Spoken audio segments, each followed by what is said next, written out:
Hi, I'm Charlene Brown, and I'm president of AT&T in New Jersey. I'm delighted today to have two all-star women here, both the Lieutenant Governor, Sheila Oliver, and Human Service Commissioner, Carol Johnson. Pleased that you could join us today, and I look forward to this discussion. Before we get started, there's going to be a few household keeping items. The bios for our speakers are in a web file, and so you'll be able to see those. If your technology, if you have problems with your technology, this is being recorded, so you'll be able to pull it up after it's recorded. And there will be time set aside for Q&A. So with that, why don't we get started?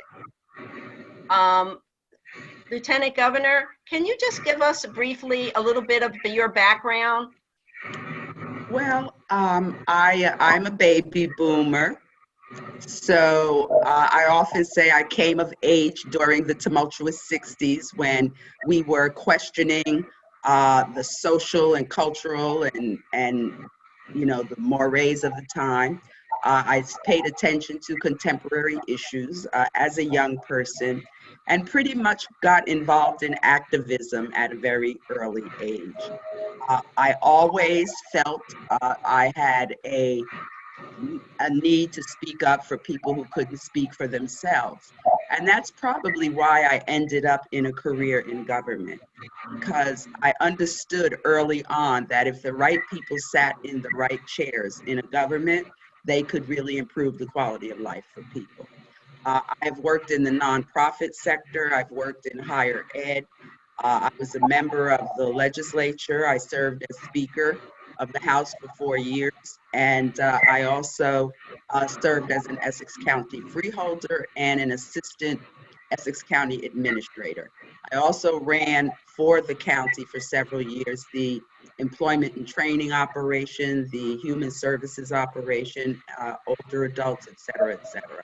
So I've always gravitated in terms of my career in administrative positions where we could deliver services to people. That's always been my passion. For an 11-year period, I ran a small business with two partners, and we provided technical assistance to other nonprofits. We did board training. We helped them do their incorporation papers, complete their IRS 990s, and worked with foundations and units of government to secure funding for those entities. Done a lot of volunteer charitable work, served on a number of boards, and pretty much Board of Education. I served as president of a Board of Education.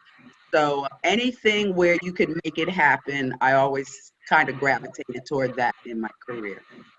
Well, what a career. and just to say that you started and where you were about helping people, so that really is terrific. Commissioner Johnson, can you give us a little bit of your background as well? I will, but it will pale in comparison to the Lieutenant Governor. I'm Carol Johnson. I'm the Commissioner of the New Jersey Department of Human Services. Really honored to serve in Governor Murphy's cabinet alongside Commissioner Oliver, Lieutenant Governor Oliver. And I grew up in Cape May, and I went to college in DC. So DC was sort of my first taste of the policy, political environment. I worked for my hometown congressman at the time, Bill Hughes, who was the congressman from South Jersey then. That was my first job out of college, and started me on a path of really caring deeply about how public policy influenced how people got the services and supports they needed, and how the people who represented you were critical to making sure that you got your voice was represented. And so he was a terrific example of that, and really helped set me on my path. And that's where my passion for healthcare and human services issues really began. I worked for other members of Congress. I worked for a couple of the key committees in Congress that decide healthcare policy issues. And then I worked in the foundation world. I worked in the nonprofit world. I also had the opportunity to work for an association that represented a number of nonprofit health plans, and so had the opportunity to see sort of up close how those business decisions get made and how businesses that are really trying to do the right thing, try to work within the government framework and structure. And it was a really helpful opportunity to get some visibility into those decision-making issues. I went back to government again. I worked in the Senate. I worked for President Obama in the White House for 5.5 years. And then I was just really honored that Governor Murphy asked me to come serve in this role here in New Jersey, where I have the opportunity to work with advocates across the state and give voice to the individuals in our state who are among the most vulnerable, who need services and supports in order to be able to thrive. And it is really just a terrific position, and I'm just fortunate to play this role. Well, thank you. I think that's pretty stellar as well. So can I just ask you a question? As women, we're often told to know your value. What does that mean? Lieutenant Governor, I'd like to start with you first. I think as women, no matter what career lane we are in, we need to feel confident that we have a command of content knowledge, that we have command of problem solving, that we are not afraid to take risks, because I think in business, just as in the public sector, you have to be willing to take risks and not be afraid of if it works or not, because that is how progress is made.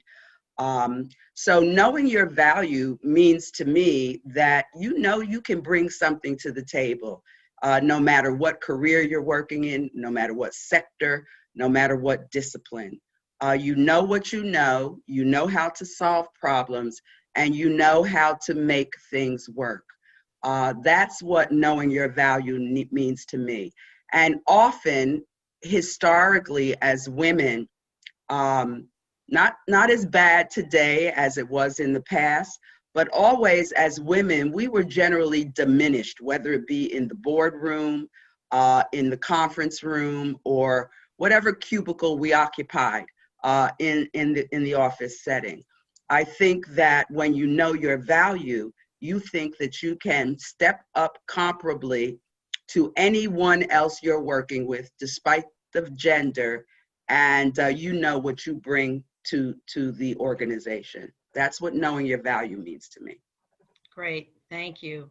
Commissioner Johnson, what does know your value mean to you? I think it, in addition to all that the Lieutenant Governor just pointed out, it's really helpful and important to spend some time thinking about your career trajectory, your work, what you bring to the organization or the effort or the project. And because oftentimes, as women, we are thinking about how we can do the work and get the work done and really do what it takes to make sure we meet the project deliverables or meet the targets, whatever that may be, and don't take the time to think about our own value and our own sort of trajectory, career trajectory, or the things that are next for us. And I say all this having said that, that I'm not a person who had a clear career plan or career trajectory, thinking about this job is going to get me to the next job, is going to get me to the next job. You know, that is something that it is worth taking some time and thinking about what you've contributed and what you can do next. But it also is about just making sure that you value yourself so that others around you value your contributions as well. Great, thank you. I'm going to start with you next. Okay, why do you think it's important to have women in the public policy arena?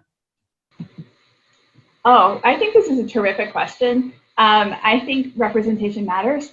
And so I think women bring our personal life experience to the policy conversation, which means, you know, so much of the, unfortunately, you know, as it is changing and the balance is changing, but so much of the caregiving role that happens in America is led by women. So many of the healthcare decisions that happen in America are led by women, which means women have a real perspective on what needs are and what challenges are and what children need, what older adults need, what it means to be in the sandwich generation and try to have to balance all of those expectations together. And policy making and decision making and business decisions need to be responsive to what women and families need, and women bring that to the table repeatedly.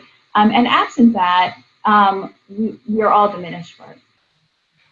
Terrific. I think as the Commissioner of Human Services, that's certainly something that you're bringing to the table. Lieutenant Governor, what is your thoughts with respect to that, women in policy? During my tenure in the legislature, and particularly when I was the speaker, I started to say to people, if your voice isn't in the room, bad things can happen. And I learned being at that policy-making table with the other key decision makers in our state. I learned that if you had everyone in the room that came from the same background, had the same work experiences, and particularly if they were of the same gender, the interests of diversified constituencies would not even be addressed. So I think that in policy making, as Commissioner Johnson said, as women, we probably have played every single role imaginable. We have been the balancers of finances. We have been the raisers of children. We have had to deal with dispute resolution. We definitely have had to address the issue of aging populations with our own parents and families, and we've come to understand the changing needs of families. I think that women, having experienced and adopted all those roles, come to policy making with a broader, diversified experience than men have. And I think there's no disputing that. And when you look at the challenges we have in our society today, that is what is needed. People who have had those diverse experiences. And this pandemic has certainly taught all of us that. Right. Lieutenant Governor, I'm going to come back to you, and because one of the things that you mentioned was your role as the speaker. I'm sure as the role as a woman and as a Black woman in particular in that role, were you ignored, or how did you make sure that your voice was heard in that capacity? And I'm going to follow up by saying, what other advice do you have to the future women speakers? Mm-hmm. I have a good sense of humor, Charlene. So when you asked me that question, I thought of two things. I thought of Muhammad Ali, who always said, fly like a butterfly and sting like a bee. And I'm thinking of a plaque a friend gave me. 3 things a woman should always remember: act like a lady, work like a dog, think like a man. And I think that I had to remember all of those things when I was in that role. You know, it was a very different experience for the New Jersey State Legislature. They had never had a woman who was in, the third leg of a 3-legged stool that decides what happens in government, the Senate President, the Speaker, and the Governor. And in the beginning, I think that there were many men in the legislature and even in the governor's office at the time that did not quite know, how to interact or how assertive I was going to be. So I indeed smiled like a butterfly, but I also stung like a bee. And I think that not being unabashedly apologetic about things that were important to me as a legislative leader, and having to negotiate those kinds of things with a Senate president and with a governor. And if it had to come down to, screaming matches and shoving each other around, I was up to the task of doing that. And I think that, they've often said that, women couldn't occupy positions like that because, we weren't strong enough, or, the old fashioned thing they always said is that we were emotional. And, I am a very humanistic person, and I will never forget a lobbyist in Trenton who was a dear friend of mine. And he knew that I had a heart for people. He knew that, I would go out of my way, to help people. And I was touched emotionally by things that hurt people. And when I became speaker, he said to me, Sheila, I can't believe we're going to have a speaker that can cry, you know? But as a woman, if an issue were brought to bear and it brought tears to my eyes, I was not afraid to shed tears over that issue. And I didn't feel that I had to hide that because of my gender. And interestingly, just the other day, I saw one of the minority leaders. And, you know, we always have partisan divides, you know, in the legislature. But, you know, I became very close to my colleagues on the other side of the aisle because they saw that I had humanity in me. They saw that I was sensitive to issues. And I think that those qualities and characteristics helped me succeed in what I had to do. But it's, you know, but you got to put on boxing gloves sometimes. And a board that I belong to, I went to a board meeting one night and they presented me with a flak jacket because they knew, you know, I would have to be in combat mode sometimes. But it is an interesting thing. But women in the business sector, and many of the women that are active and participate in NJBIA, they are confronted with those same kinds of challenges that you know, I experienced as well. But I'm so proud of women who are occupying these roles in the private sector because they are stepping up and knowing their value, and they're also knowing how to come into the room and bring their knowledge and you know, stick by their principles and fight for what they believe in within the business setting as well. So I think together and collectively, we have learned how to do it. I think so. Commissioner Johnson, what is one of the lessons that you learned early on that you bring to the table today and that you still use today and that you would recommend to young leaders coming up, young female leaders coming up? So I guess there's a couple things I would point to. One, sit at the table.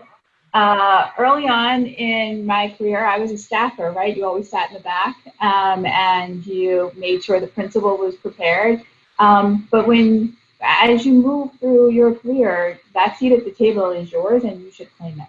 And the other thing I would say is early on in my career, I had an experience where a leader gave me an assignment. I did the assignment.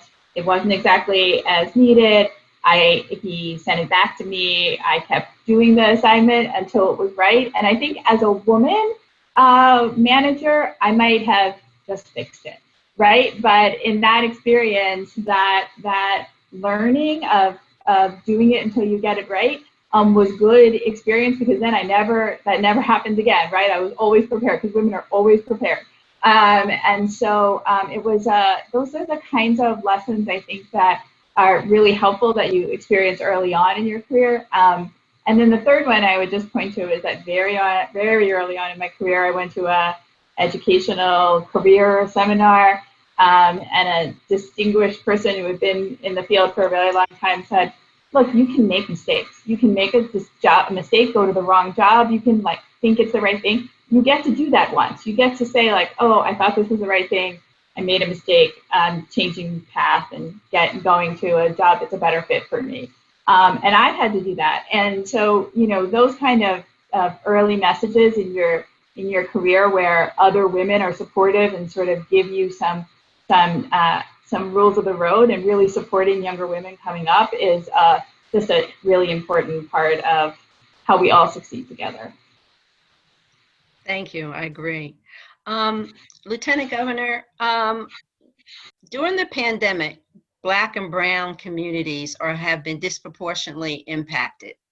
And as also the Commissioner of the Department of Community Affairs, I'm sure you recognize this. And I guess the question is, how is the state dealing with, you know, food insecurity and also making sure that people are paying their rent, can pay their rent?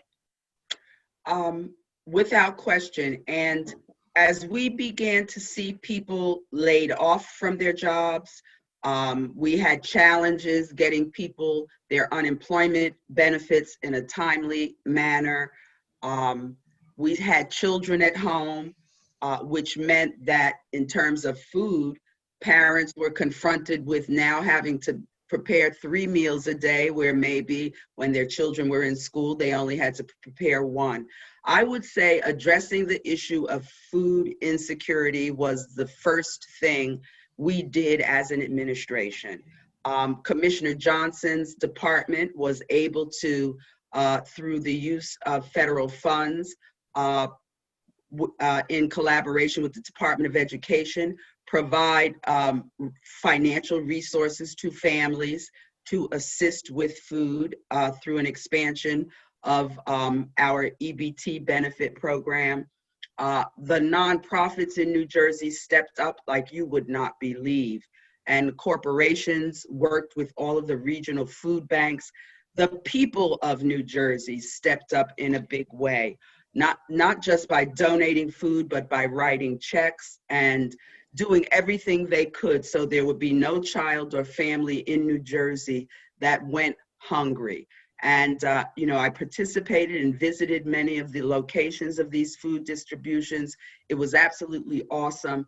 It's continuing to go on today. And I could not be prouder of everyone in New Jersey that stepped up to make that happen.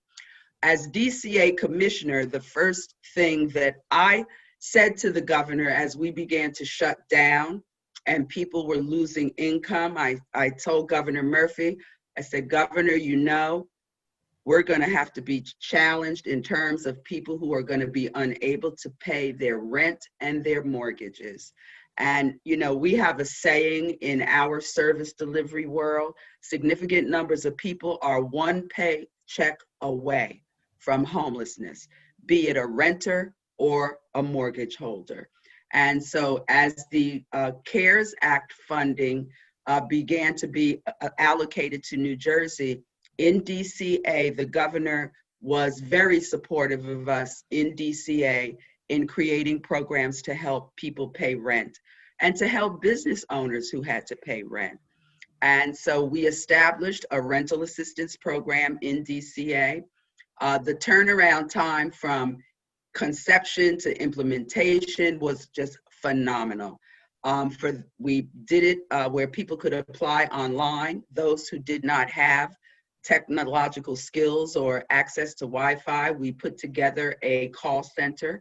People could call in and we would take their applications over the phone. We did eligibility determinations within, I think, a 2-week period. And this month, the first checks went out to landlords to pay for rent. After a 6-month period, if any of our participants continue to have challenges, our program is enabled to provide another 6 months of rental assistance. So that is one of the programs that we did. We set up separate programs for the most vulnerable populations, homeless families, families at risk of homelessness, disabled people, and veterans. We also, through the New Jersey Redevelopment Authority, set up a program to provide $10,000 grants to businesses of 5,000 square feet or less. And why we went with 5,000 square feet or less is because we know that's literally a small business. It also reflected women-owned and minority-owned businesses in many communities. And so NJRDA set that program up. Through the New Jersey Housing Mortgage Finance Agency, we set up a program for property owners who owned residential housing from 3 to 10 units, who were not getting income from those units at all. Some people buy those types of properties as a business investment for retirement, and now here they were not collecting rent. So Housing Mortgage Finance Agency has a program that we will provide financial assistance to those owners as well. But they have to commit to working with the tenants of their properties to not evict those residents and to work out payment plans with those residents. So those are the programs that we established through DCA. And we too provided grants to food banks and to community action agencies all over the state. So at the local level, they could provide those kinds of services within their communities. Thank you. Commissioner, can I add a little bit just to add a few other things in that vein, because the Lieutenant Governor did a terrific job highlighting the various things that we've done. But food, as she mentioned, food insecurity was first and foremost a huge and really just pressing issue for so many families. And so we have dramatically changed the rules for getting into our SNAP, our food assistance program. We went to the feds and asked for every waiver we could possibly get to make it easier for people to get onto SNAP and stay on SNAP.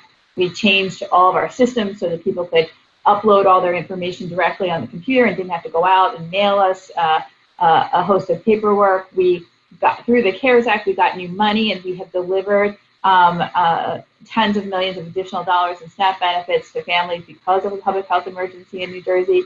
Then we accessed another federal line of funding to be able to give families with children who are in free and reduced lunch programs, direct dollars to be able to make up for the fact that they weren't getting free and reduced lunch in schools, in addition to making sure that they could have grab-and-go food in their community, and the direct dollars that the Lieutenant Governor mentioned for food banks. But all of that is happening, but there's so much more to do, because this remains an ongoing challenge for all of us. And so we are so grateful to the business community and the individuals across the state who have really stepped up to help food banks, to help pantries. The Pandemic Relief Fund, one of the first things they did was help our state pantries.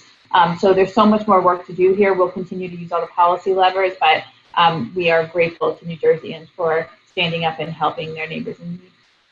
Well, I want to thank both of you for what you do for helping the underserved here in disadvantage here in the state, and those people who would not normally need a helping hand, but they find themselves in that position. So thank you both for that. I'm going to move on to something in terms of leadership. What key skills did you find were important or advantageous for you to have as you moved into your leadership role? Commissioner Johnson? I think one of the most important things is being able to recognize and cultivate and promote talent. So recognizing particularly younger people who are new to the job or and just have a lot of enthusiasm and skill and really can be the sort of next generation of leaders.